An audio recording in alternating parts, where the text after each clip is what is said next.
안녕하세요. 미국 주식을 공부하면서 투자하고 있는 빅손입니다. 오늘 저희가 함께 분석해 볼 자료는 월스트리트의 상징이죠.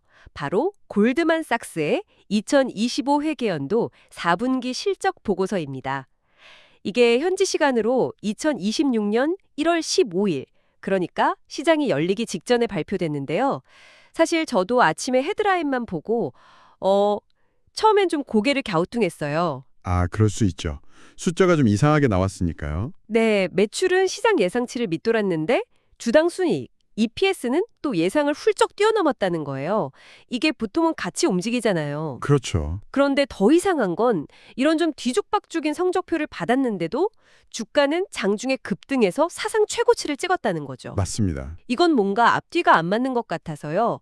투자자들이 분명 우리가 놓친 무언가를 본 것 같은데 오늘 그 숨겨진 이야기를 한번 제대로 파헤쳐 보겠습니다. 일단 이 미스테리한 성적표, 숫자부터 자세히 한번 뜯어볼까요? 실제 결과가 어떻게 나왔나요? 네, 그 부분이 바로 이번 실적 발표의 가장 흥미로운 지점이었어요. 말씀하신 것처럼 겉으로 드러난 숫자만 보면 누구라도 혼란스러울 수밖에 없었죠. 팩셋이 집계한 월가 예상치랑 비교해서 보면 그 차이가 더 명확해져요. 네. 우선 4분기 매출은 14억 5천만 달러를 기록했어요. 시장에서는 한 14억 달러 정도를 기대했으니까 거의 10억 달러나 부족했던 거죠. 10억 달러요? 와, 이건 작은 차이가 아니네요. 그렇죠. 전년 같은 기간과 비교해도 한 3% 정도 줄어든 수치고요. 이 숫자만 보면 어닝 쇼크라고 할 수도 있는 상황이었어요. 보통 이 정도면 주가가 급락해도 이상하지 않은데요. 그런데 순이익은 달랐다는 거죠? 맞아요. 반전은 거기서 나왔어요. 주당 순이익, 즉 EPS는 무려 14.01달러를 기록했습니다. 14.01달러요? 네, 시장 예상치가 11.70달러 근처였으니까 이걸 20% 이상 아주 큰 폭으로 뛰어넘은 거예요. 와, 전년 동기 대비로는 17%나 증가한 아주 인상적인 결과였죠. 그러니까 한쪽에서는 경고등이 켜졌는데 다른 한쪽에서는 축포를 터뜨린 셈이에요. 정말 알쏭달쏭하네요. 매출은 10억 달러나 구멍이 났는데 이익은 예상보다 20%나 더 벌었다. 도대체 이 마법 같은 불일치는 어디서 온 건가요? 그 마법의 정체는 바로 애플카드였습니다. 그리고 회계장부의 특수성이죠. 애플카드요? 네, 핵심은 플랫폼 솔루션이라는 사업부에서 애플과의 신용카드 파트너십을 정리하면서 발생한 일회성 이벤트에 있어요. 골드만삭스가 이 사업에서 이제 손을 떼기로 하고 관련 대출 자산들을 JP모건 같은 다른 회사에 팔아넘겼거든요. 아, 그동안 골머리를 앓던 그 사업을 드디어 정리했군요. 그렇죠. 그런데 이 자산을 매각하는 과정에서 아무래도 장부 가격보다 좀 싸게 팔았나 봐요. 그래서 22억 6천만 달러에 달하는 평가 절하, 즉 자산 가치 하락이 발생했고 이게 고스란히 매출에서 차감된 겁니다. 아, 자료를 보면 실제로 플랫폼 솔루션 부문은 16억 8천만 달러의 순매출 손실을 기록했어요. 이 거대한 손실 때문에 전체 회사 매출이 푹 꺼져 보였던 거죠. 그러니까 본업과는 상관없는 사업 철수 과정에서 발생한 일회성 손실이 전체 매출을 왜곡했다. 이런 말씀이시군요. 정확합니다. 그런데 여기서 회계에 또 다른 묘미가 드러나요. 오, 어떤 거죠? 순이익이 급증한 것도 바로 이 애플카드 매각 때문이었거든요. 네? 손실도 나고 이익도 났다고요? 네, 쉽게 규정하자면 폭우에 대비해서 집 앞에 쌓아뒀던 모래주머니라고 생각하시면 돼요. 모래주머니요? 아, 비유가 재밌네요. 네, 골드만삭스는 그동안 애플카드 대출이 혹시 떼일 것에 대비해서 대손충당금이라는 비상금을 꾸준히 쌓아왔어요. 이게 일종의 모래주머니인 거죠. 아, 혹시 모를 부실에 대비한 보험금 같은 거군요. 맞습니다. 그런데 이제 대출 자산을 다 팔아버렸으니 애플카드라는 장마철이 완전히 끝난 거예요. 그렇죠. 더 이상 걱정할 필요가 없어진 거네요. 네. 그러니 쌓아뒀던 모래주머니, 즉 대손충당금 24억 8천만 달러가 더 이상 필요 없게 됐어요. 이걸 다시 회사 이익으로 되돌려 놓는 환입 과정이 발생한 겁니다. 아, 회계상으로는 이게 갑자기 생긴 이익으로 잡히는 거예요. 실제로 현금이 들어온 건 아니지만 장부상으로는 어마어마한 이익이 생긴 것처럼 보이는 거죠. 와, 비유가 정말 귀에 쏙쏙 들어오네요. 결국 애플카드라는 사업을 정리하면서 매출에는 매각 손실이라는 마이너스가, 순이익에는 모래주머니 제거라는 플러스가 동시에 발생한 회계적 착시였군요. 네, 바로 그겁니다. 그렇다면 이 회계적 소음을 걷어내고 골드만삭스의 진짜 민낯, 즉 본업 성적표를 한번 들여다봐야겠네요. 이 소음 뒤에 숨겨진 진짜 이야기는 어디에 있었나요? 바로 그게 시장이 주목한 포인트였어요. 애플카드라는 안개를 걷어내자 드러난 본업, 특히 글로벌 뱅킹 앤 마켓 부문의 성과가 정말 눈부셨습니다. 아, 드디어 본론이군요. 네, 이번 실적의 진짜 주인공이자 성장 엔진이었죠. 이 부문 하나만 떼어놓고 보면 4분기에만 10억 4천만 달러의 매출을 기록했어요. 10억 4천 달러요? 네, 시장 예상치였던 92억 7천만 달러를 가뿐히 넘었고 전년 동기 대비 무려 22%나 성장했습니다. 22% 성장이요? 와, 다른 빅테크 기업 성장률 못지않네요. 구체적으로 어떤 사업이 이렇게 잘 된 건가요? 세부적으로 들여다보면 더 놀라워요. 우선 전통적인 투자은행, IB 수수료 매출이 25억 8천만 달러로 전년 대비 25% 증가했고요. 네. 특히 그 안을 보면 자문, 즉 애드바이저리 사업 매출이 13억 6천만 달러로 무려 41%나 급증했습니다. 잠시만요. 자문 매출이 41%요? 이건 그냥 숫자가 아니잖아요.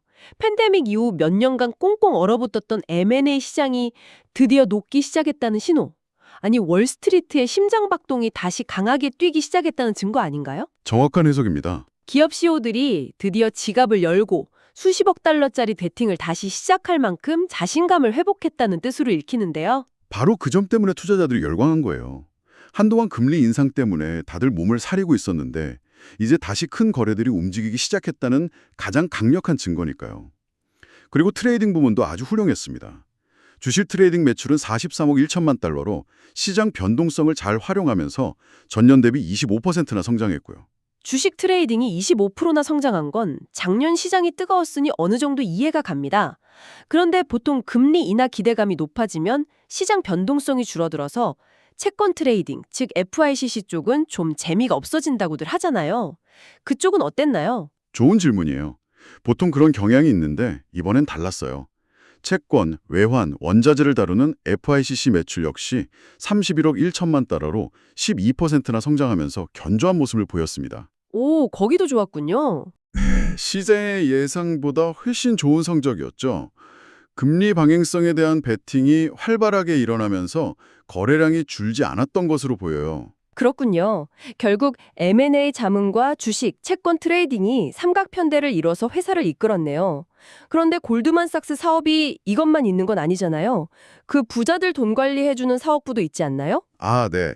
자산 및 자산관리 부문. 네, 그쪽은 어땠어요? 그 부문은 그냥 지나치면 안 됩니다. 이 부문은 4분기에 47억 2천만 달러 매출로 작년과 거의 비슷한 수준을 유지했어요. 아, 거긴 성장은 없었네요. 네. 그래서 언뜻 보면 좀 지루해 보일 수 있지만 사실 이 부문이 골드만삭스의 안전망 같은 역할을 해요. 안전망이라면 구체적으로 어떤 의미죠? 방금 이야기한 M&A나 트레이딩은 시장이 좋을 땐 엄청난 돈을 벌지만 반대로 시장이 나쁠 땐 큰 손실을 볼 수도 있거든요. 변동성이 아주 큰 사업이죠. 그렇죠. 하지만 이 자산관리 부문은 부유층 고객이나 기관의 돈을 관리해주면서 꾸준히 수수료를 받으니까 시장 상황에 크게 구애받지 않고 매분기 안정적인 현금을 벌어다주는 효자 노릇을 하는 거죠. 아, 회사의 실적 기반을 단단하게 받쳐주는 아주 중요한 축이군요. 맞습니다. 알겠습니다.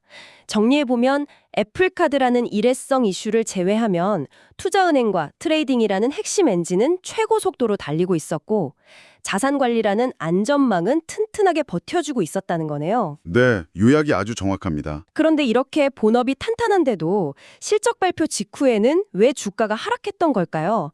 투자자들이 처음에는 이 속내를 못 알아본 건가요? 네, 시장의 첫 반응은 꽤 냉정했어요. 아무래도 자동화된 거래 시스템이나 헤드라인만 빨리 훑어보는 투자자들은 매출 하회, 영어로 revenue miss라는 부정적인 키워드에 먼저 반응했겠죠. 아, 그럴 수 있겠네요. 그래서 정규장 개장 전 거래, 즉 프리마켓에서는 주가가 1.92%나 하락하면서 다소 불안하게 출발했습니다. 거기까지만 봤으면 골드만삭스 실적 안 좋네 하고 넘어갈 수도 있었겠네요. 충분히 그럴 수 있었죠. 하지만 정규장이 열리고 진짜 중요한 이벤트, 바로 경영진이 직접 실적을 설명하는 컨퍼런스 콜 내용이 시장에 전해지면서 분위기는 180도 바뀌었습니다. 아, 거기서 반전이. 네, 투자자들이 애플카드라는 회계적 착시를 걷어내고 그 뒤에 숨어있던 본업의 견고함과 미래에 대한 강력한 자신감에 주목하기 시작한 거죠. 결국 주가는 장 마감 때 4.6% 급등하면서 사상 최고가를 경신했습니다. 하루 만에 천국과 지옥을 오갔네요. 도대체 컨퍼런스 콜에서 CEO가 무슨 이야기를 했길래 투자자들이 그렇게 순식간에 태도를 바꾼 걸까요? 뭔가 아주 강력한 확신을 심어준 게 틀림없는데요. 네, CEO인 데이비드 솔로몬의 발언이 결정적이었습니다. 그의 목소리에는 미래에 대한 아주 강한 낙관론이 가득 차 있었죠. 네. 시장의 의심을 한 방에 날려버릴 만한 발언들이 쏟아졌어요. 몇 가지 핵심적인 문장을 짚어보면 이렇습니다. 먼저 2026년에는 M&A와 자본시장 활동이 있어 매우 건설적인 환경이 조성될 것으로 생각합니다. 라고 단언했어요. 이건 그냥 희망사항을 말한 게 아니라 확신에 찬 어조였죠. 와. 이어서 기업 CEO와 이사회는 지금이 대규모 통합과 거래가 가능한 시기라고 확신하고 있으며 크고 전략적인 M&A를 고려할 절호의 기회가 될 것입니다. 라고 덧붙였습니다. 그건 거의 M&A 시장 이제 곧 폭발합니다라고 예고한 거나 다름없네요. 시장 참여자들이 가장 듣고 싶어하는 말을 해준 셈인데요. 맞습니다. 거기서 그치지 않고 특히 IPO 시장의 부활과 인수 관련 활동 증가에 대해 매우 낙관적으로 전망합니다. 라는 말로 쐐기를 박았어요. 와. 한마디로 애플카드라는 과거의 짐은 이제 완전히 털어냈으니 앞으로 다가올 M&A와 IPO 시장의 호황은 우리 골드만삭스가 선도하겠다는 강력한 출사표를 던진 겁니다. 그러니까 이제부터 진짜 시작이다라는 메시지를 시장에 던진 거군요. 투자자들 입장에서는 매출 하회라는 단기적인 소음보다는 앞으로 돈을 얼마나 더 잘 벌 수 있는지에 대한 청사진에 훨씬 큰 점수를 준 거고요. 그렇죠. 월가 분석가들도 가만히 있지 않았을 것 같은데요. 그럼요. 반응은 즉각적이었습니다. 예를 들어 웰스파고는 컨퍼런스 콜이 끝나자마자 골드만삭스의 목표 주가를 1,050달러로 상향 조정하면서 비중 확대 의견을 유지했어요. 1,050달러요? 네, 다른 분석가들도 비슷한 평가를 내놓았고요. 다들 공통적으로 지적하는 건 지금 시장 환경이 골드만삭스 같은 투자은행에 거의 완벽한 골디락스 환경을 제공하고 있다는 거예요. 골드락스 환경이요? 네, 첫째, 금리 인하에 대한 기대감. 둘째, 화랑을 보이는 주식시장. 그리고 셋째, 자신감을 회복한 기업들의 M&A 및 IPO에 대한 강력한 수요. 이 세 가지 요소가 완벽한 삼박자를 이루고 있다는 분석이죠. 실제로 올해는 스페이스X나 AI 기업인 엔트로픽 같은 대역급 기업들의 상장도 계속 거론되고 있어서 IPO 시장에 대한 기대가 아주 큰 상황이잖아요. 맞습니다. 골리만삭스는 이 기회를 절대 놓치지 않겠다는 의지를 분명히 보여준 거네요. 주주들을 위한 선물도 준비했다고요. 네, 주주 환원에 대한 의지도 확실히 보여졌습니다. 실적 발표 바로 전날인 1월 14일에 분기 배당금을 기존 주당 4.0달러에서 4.50달러로 12.5%나 인상한다고 발표했죠. 와, 꽤 많이 올렸네요. 네, 미래에 대한 자신감이 있으니 주주들에게 더 많이 돌려주겠다는 아주 강력한 신호로 해석될 수 있습니다. 오늘 이야기를 쭉 정리해보니 골드만삭스의 이번 실적 발표는 정말 한편의 반전 드라마 같네요. 애플카드라는 과거의 장을 마무리하고 다가올 M&A와 자본시장의 새로운 장을 맞이할 준비를 마쳤다는 선언처럼 들려요. 네, 저도 그렇게 느꼈습니다. 회계적 잡음을 걷어내자 강력한 본업의 체력이 드러났고 미래에 대한 경영진의 자신감이 시장을 설득한 결과가 바로 사상 최고가라는 주가로 나타난 셈이군요. 맞습니다. 그런데 여기서 한 가지 더 생각해 볼 점이 있어요. 오, 어떤 거죠? 골드만삭스는 지금 시장의 화랑에 아주 크게 베팅하고 있는 거잖아요. 데이비드 솔로몬 CEO는 2026년이 매우 건설적인 해가 될 것이라고 자신했고요. 그렇죠. 하지만 아주 흥미롭게도 바로 같은 날 실적을 발표한 최대 경쟁사 모건 스탠리의 CEO 테드 픽은 정반대의 목소리를 냈습니다. 오, 같은 날이요? 그건 정말 흥미롭네요. 뭐라고 했는데요? 그는 여러 지정학적 리스크나 거시경제의 불확실성을 언급하면서 지금은 무리할 때가 아니다. 영어로는 This is not the time to overreach 라며 아주 신중한 태도를 보였어요. 와, 월스트리트를 대표하는 두 거인의 수장이 같은 날 같은 시장을 보면서 완전히 다른 전망을 내놓은 거죠. 한쪽은 엑셀을 밟을 준비를 하고 다른 한쪽은 브레이크에 발을 올려놓고 있는 형국이에요. 정말이네요. 한 명은 파티가 이제 막 시작됐다고 외치고 다른 한 명은 아직 안심하긴 이르다고 말하는 거군요. 바로 그겁니다. 그래서 마지막으로 여러분께 이 질문을 던져드리고 싶어요. 과연 골드만삭스의 대담한 낙관론이 정확할까요? 아니면 경쟁사의 신중론이 맞을까요? 2026년 자본시장의 향방을 예측하는 두 거인의 엇갈린 시선 속에서 여러분은 어느 쪽에 더 무게를 두시겠습니까? 이 질문을 염두에 두고 앞으로의 시장을 지켜보시는 것도 아주 흥미로운 관전 포인트가 될 것 같습니다. 지금까지 골드만삭스의 회계연도 2025년 4분기 실적 발표 내용과 주가 상승 이유를 정리해 보았습니다. 구독과 좋아요, 댓글, 알림 설정 부탁드립니다.